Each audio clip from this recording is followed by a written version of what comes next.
Ask if patient had experienced dyspnea, chest pain or discomfort, palpitations, excess fatigue, reduced ability to exercise, cough, leg pain or cramps, edema of the feet, rapid weight gain from fluid retention, cyanosis, fainting and orthopnea. Ask if symptoms occurred at rest or during exercise.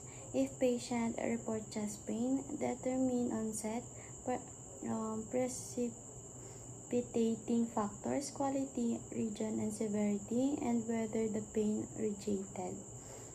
Assess family history for heart disease, diabetes mellitus, high cholesterol and lipid levels, hypertension, stroke, or rheumatic heart disease. Ask patient about history of any pre-existing heart disease condition, heart surgery, or vascular disease. Determine if patient leg cramps, numbness or tingling in extremities, sensation of cold hands or feet, pain in legs or swelling or cyanosis of feet, ankles, or hand. Ask about precipitating factors. If patient experience leg pain or cramping in lower extremities, ask if it was relieved by walking or standing for long periods or if it occurred during sleep. Assess patient's knowledge, prior experience with cardiovascular examinations, and risk for heart problems and feelings about procedure. Explain procedure to patient. Assess the heart. Visualize location of the heart. Locate angle of fingers down each side angle to feel adjacent ribs.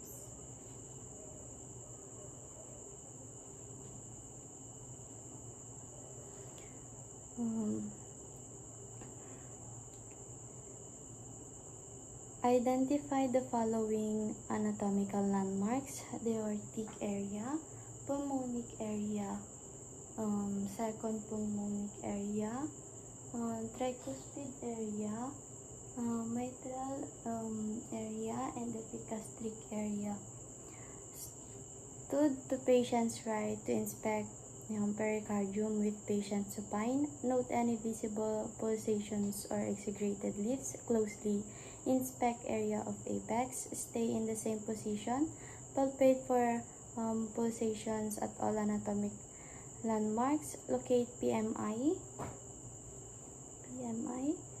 Turn patient to left side if palpating PMI was difficult. Inspect epigastric area and palpate abdominal area, aorta.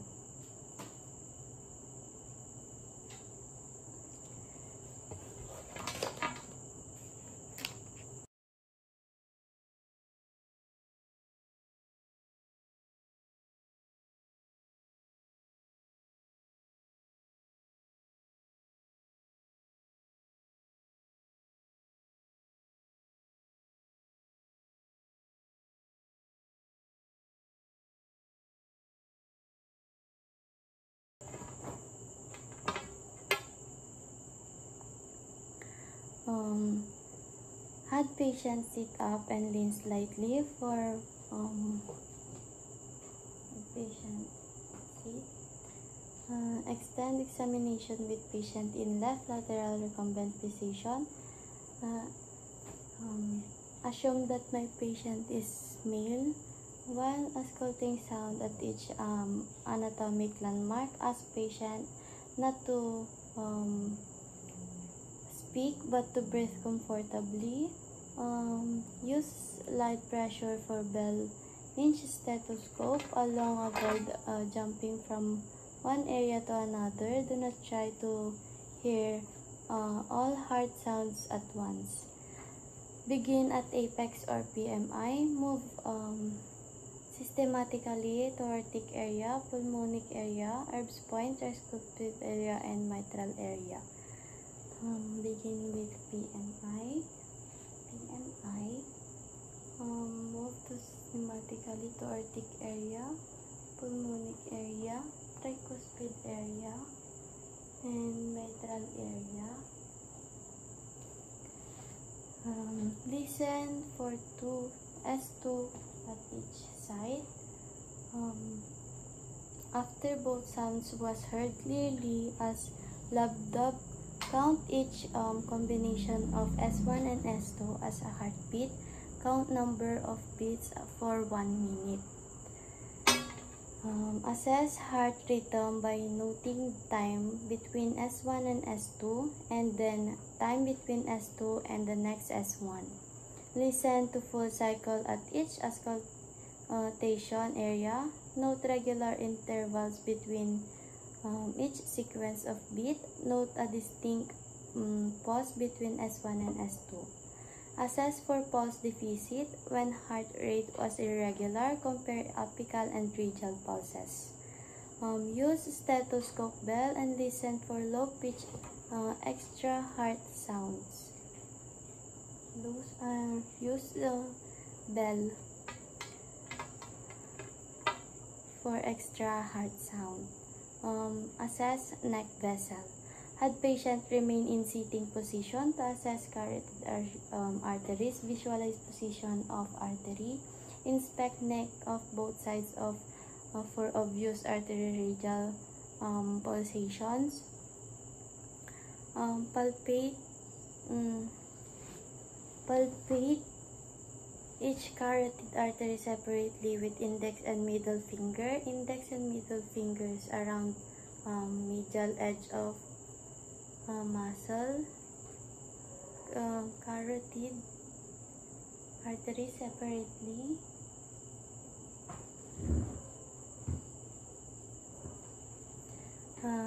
Ask patient to raise chin slightly, keeping head straight or slightly away from artery, and then palpate.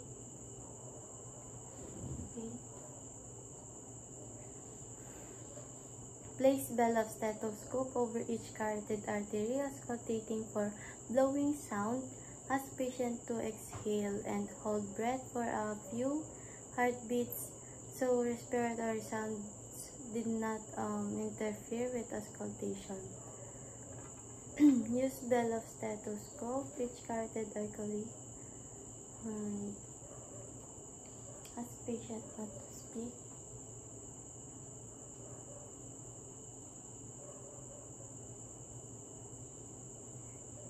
Peripheral vascular assessment. Inspect lower extremities for changes in color and condition of skin.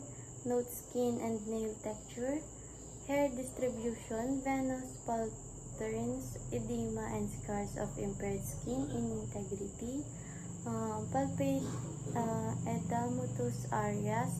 Note mobility, consistency, and tenderness. Assess for pitting edema. Use tape measure to measure circumference or leg. Check capillary refill. Ask if patient experience pain or tenderness, and gently palpate for heat, firmness, or localized swelling of calf muscle. Palpate peripheral arteries, most distal part of each extremities. Palpate each peripheral artery for comparing side to side, elasticity and strength of pulse. Palpate radial pulse, ulnar pulse, dorsalis pedis, posterior tibial pulse, popliteal pulse, and apply clean gloves. Assume that I applied the clean gloves and palpate femoral pulse. And